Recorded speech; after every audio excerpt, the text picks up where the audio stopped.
పెద్దపల్లి జిల్లా మందని నియోజకవర్గంలో మంత్రి దుద్దిళ్ల శ్రీధర్బాబు పర్యటించారు. మందని ముత్తారం మండల కేంద్రం నుండి మందని వరకు 60 కోట్లతో డబుల్ రోడ్డు నిర్మాణానికి నిధులు మంజూరు చేసిన మంత్రి కోమటిరెడ్డి వెంకటరెడ్డికి సీఎం రేవంత్ రెడ్డికి ఆయన కృతజ్ఞతలు తెలిపారు. ఈ సందర్భంగా రోడ్డు నిర్మాణ పనులను నాణ్యతతో పూర్తి చేయాలని R&D అధికారులను ఆదేశించారు. ఈ సందర్భంగా జరిగిన కేబినెట్ సమావేశంలో రైతులకు 21,000 కోట్లతో రుణమాఫీ చేయడం జరిగిందని తెలిపారు.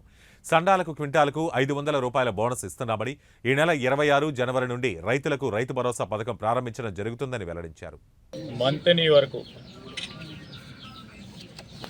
చాలా ఇబ్బందికరంగా ఉన్న రోడ్డుకు సంబంధించి పకడ్బందీగా ఆ రోడ్డు నిర్మాణ కార్యక్రమాలు చేపట్టాలని, మరి ఎన్నికలకు అగంగానే మేము R&B మినిస్టర్ సహచరులు వెంకటరెడ్డి గారికి, ముఖ్యమంత్రి గారికి తెలియపరిచాం. దానిలో భాగంగానే ముత్తారం నుంచి మంతని వరకు పూర్తి స్థాయిలో 60 కోట్ల రూపాయల నిధులతో నిధులు శాంక్షన్ చేయించిన మా సహచర సోదరుడు R&B మంత్రి గారు వెంకటరెడ్డి గారికి, ముఖ్యమంత్రి గారికి కృతజ్ఞతలు తెలియజేస్తా ఉన్నాం. మా మంతని ముత్తారం ప్రజలందరి తరఫున, మంతని మండలానికి సంబంధించిన మా ప్రజలందరి తరఫున వారికి కృతజ్ఞతలు తెలియజేస్తాం. ఈ రోడ్డు నిర్మాణ కార్యక్రమం భాగంలో ఎక్కడైతే పల్లెలు వస్తాయో అక్కడ కూడా మీడియాన్ని ఏర్పాటు చేసి మధ్యలో సెంట్రల్ లైటింగ్ ఏర్పాటు చేసుకొని ఒక మంచిగా ఆ రోడ్డు నిర్మాణ కార్యక్రమం చేయాలనే ఆ తలంపుతో రేపు నాణ్యతగా రోడ్డు నిర్మాణం కార్యక్రమాలు చేపట్టాలని R&B అధికారులకు సూచించడం జరిగింది. ఈరోజు రాష్ట్ర వ్యాప్తంగా ఉన్న మా రైతు సోదరులందరూ చాలా సంతోషంగా ఉన్నారు.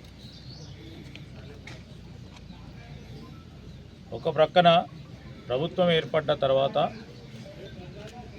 రాష్ట్ర ఆర్థిక వనరులకు సంబంధించి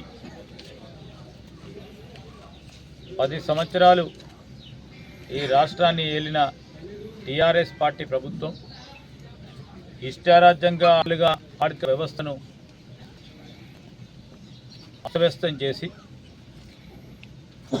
మా కాంగ్రెస్ ప్రభుత్వం ఏర్పడిన తర్వాత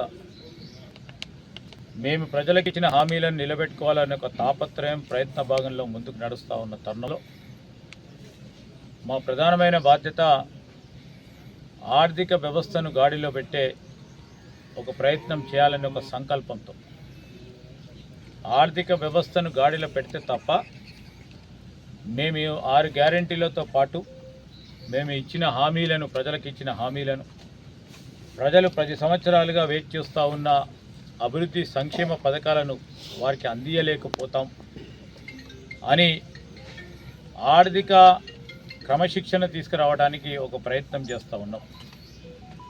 రాష్ట్ర వ్యాప్తంగా ఉన్న మా ప్రజానికానికి కూడా మేము ఒకటే కోరుతా ఉన్నాం.